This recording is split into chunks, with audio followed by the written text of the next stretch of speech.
Hey, little buddy, want a ride? Pikachu! Yeah, whatever.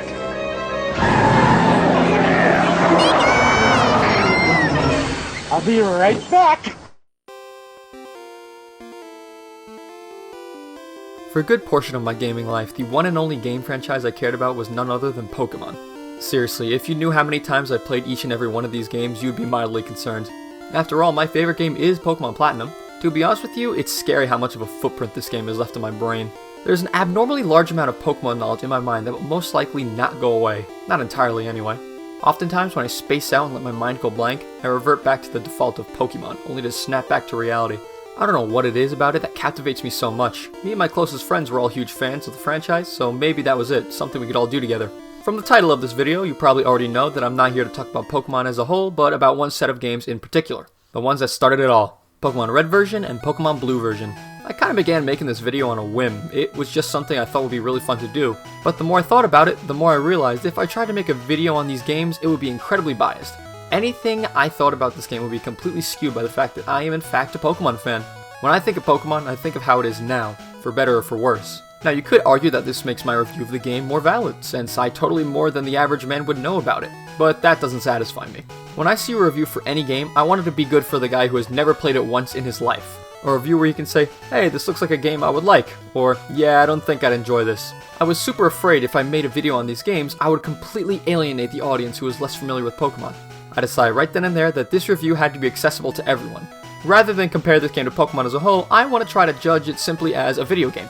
I want to make sure I pack as much information as I can into it, while also making sure that's in a context that's understandable to anyone who may watch it.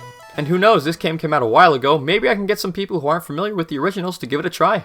It should be said that I only got into the series in 2009. For context, Pokemon Red and Blue came out in 1998 in the United States. I knew there were an abundance of games before the one I had, but they were always inaccessible to me. As I played more and more Pokemon, I became more and more interested in these elusive Game Boy Pokemon games. My older cousin had a copy of Pokemon Blue version, but of course I couldn't just take his game. If I'm honest, I've never owned a copy of any Pokemon game on Game Boy. I wish I could, but they go for a lot of money. No, my first exposure to the original games was on a crappy ROM website that I'm not gonna name. Me and my brother went crazy with this. I've been wanting to play this game for so long, and here it is, for free! This is definitely the worst way I could experience this game, but I certainly didn't care. Just being able to walk around in the world of Pokemon Blue version was enough for me. What I'm getting at here is that I basically have zero nostalgia for this game, so that's something to keep in mind going forward. So anyway, let's start talking about the actual game. To start off, if you're not a fan of JRPGs, you may want to give this one a chance. I myself dislike turn-based combat in most situations, and having to grind for levels really just isn't fun at all. Unfortunately, these are things that are heavily prevalent in all JRPGs, and RPGs in general, so that's why I tend to stay clear of them. How then, am I such a huge Pokemon fan? It's because Pokemon, while not only being the most dumbed down RPG there is, makes every effort to make these parts of the games as seamless and intuitive as possible. This is not something unique to Red and Blue, but they get it almost perfect on the first try, so it's still significant. Let's take my issue with the combat for instance. Usually when I play an RPG, I am completely confused as soon as I get into a combat encounter. What moves attack? What does combo mean? Why does it only hit sometimes? Things are never explained or laid out in a convenient way. Now, a lot of people look at this and say, leaving the player in the dark makes a better first experience, letting you discover things for yourself and making combat more memorable. And you'd be right, letting the player figure things out for themselves does make for a better experience. But it's all in the execution. Sure, I don't want to take that feeling of discovery away from the player, but I want to make sure that things are easy to discover in the first place. Right off the bat, your first Pokemon choices are Fire, Water, and Grass type. Even if you're the biggest dumbass in the world, you immediately understand that this guy's good against this guy's good against this guy, so on and so forth. But as soon as you get into your first battle, you realize that even though you got a Grass type, he doesn't have any Grass type moves. This is all part of the master plan, slowly giving you moves that are specific types, so that you can learn what each type does one by one. Early game, there are barely any moves that aren't normal types, so when your starter does get its first move, you have an area to test it out without too many variables, so it's easier to determine what each type does. Now, grinding. This one is a lot more simple. This game is long enough, for a Game Boy game, to not have to pad out the length with a load of grinding. So it just doesn't. It's no walk in the park, don't get me wrong. If you don't manage your levels, you will find yourself having to do some grinding. The way you can get around this is just by doing the optional trainer battles. They give plenty of XP to level you up quickly, while also being challenging and rewarding. And there are plenty of them as well. As long as you don't skip the trainer battles, you'll be at an acceptable level throughout the whole game. Again, you're not going to end up over level by doing this, just comfortably in range of your opponent. So it's easy to see now how ahead of its time Pokemon was when it was first released. It's important to remember the hardware that this game had to work with. The original Game Boy, as lovable as it is, just isn't all that powerful. It stands as a testament to the popularity of portable gaming. People were crazy for this thing, even though it was that much less powerful than its console counterparts. The fact that they were able to fit all of this content plus a save battery in a little Game Boy cartridge is just astounding. If you don't know what a save battery is, it's what game companies used to let players save their games before they implemented memory cards. Once games became discs, they had to find a way to save your data externally, but it's pretty neat how they used to do it. This really is an ambitious title. For a Game Boy game, it's fairly long, and rightfully so. I mean, the sheer prospect of having to beat the game and the optional goal of completing the Pokédex is so genius. The thing that makes it so great is that the game barely even encourages you to complete it. Sure, you get some extra items in your quest for catching more Pokemon, but do you need them? Not at all! What encouraged people to catch them all was just simple fun.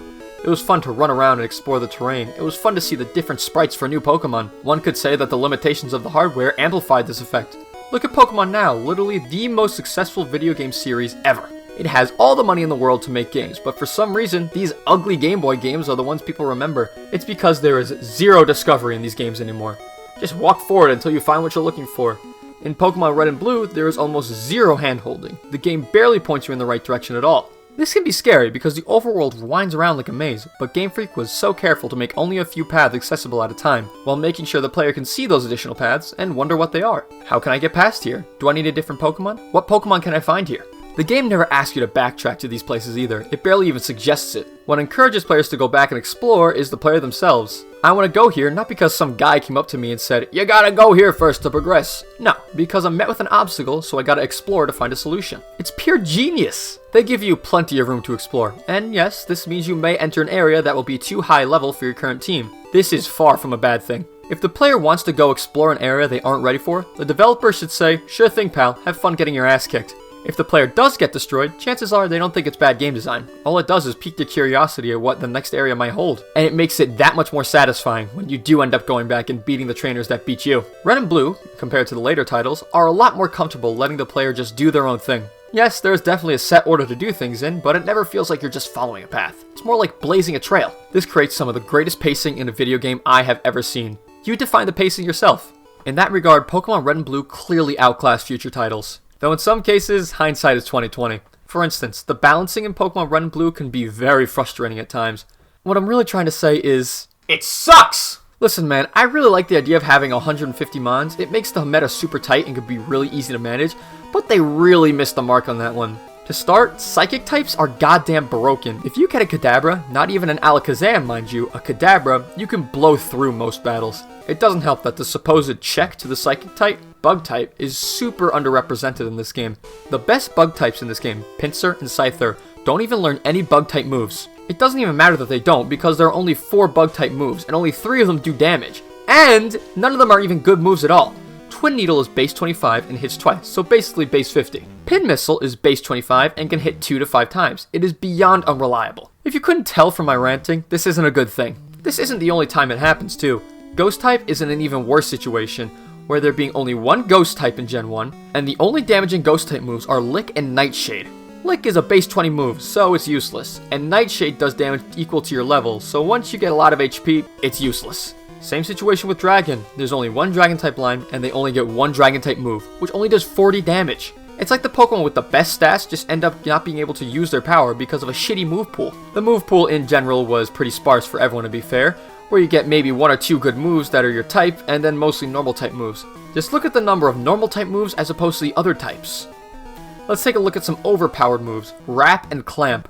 These moves aren't overpowered by any means, but they are so annoying.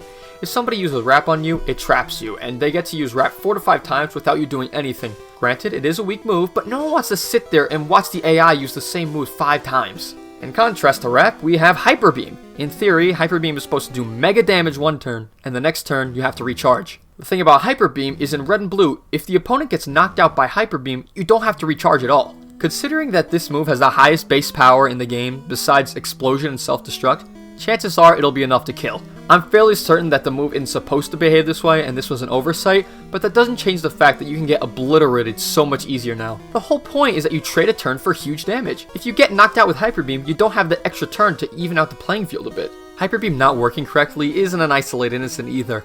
This game is absolutely lousy with glitches and bugs.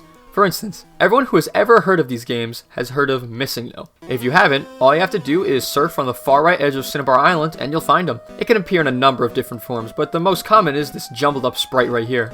You can use it for item duplication glitches and such. If you don't look for it, it's not going to affect your game, but it is worth mentioning. If you're okay with potentially corrupting your save, it is fun just to see how you can screw things up. Additionally, it is unbelievably easy to get a Mew. Just glitch your game on this bridge and pow, a legendary Pokemon you're not supposed to be able to get. Now, this doesn't reflect on the quality of the playthrough. Most of the time, if you aren't attempting to glitch the game, you won't see anything out of the ordinary. But it can happen. You do have to remember this is an original Game Boy game, and an excessively complicated one at that. It's no surprise you can break it one way or the other. So, we've come to the conclusion that these games completely knock it out of the park in game design, but they are severely limited by the hardware they run on, making them super unstable. Honestly, you can't really fault it for that. I can't imagine Pokemon being as successful as it is today without releasing on the Game Boy. You could say that about any game, to be fair. Yeah, Breath of the Wild is pretty sick, but if it was released a generation later, it would have had the benefit of the new hardware. Yeah, of course it would have, but it was released on this generation, and it is what it is. We see that exact sentiment in Pokemon Fire Red and Leaf Green. These games are pretty damn near perfect. You get all the pacing and level design of the original, with updated sprites in a much more stable build. What's not to love? Regardless of how awesome these games are, these two are still the ones that are more fondly remembered. In a way, they really do encapsulate everything that Pokemon is, somehow better than any of the other titles do. I don't care how great Pokemon gets, I don't care how amazing the games look, they will never be able to touch the legacy that Pokemon Red version and Pokemon Blue version has.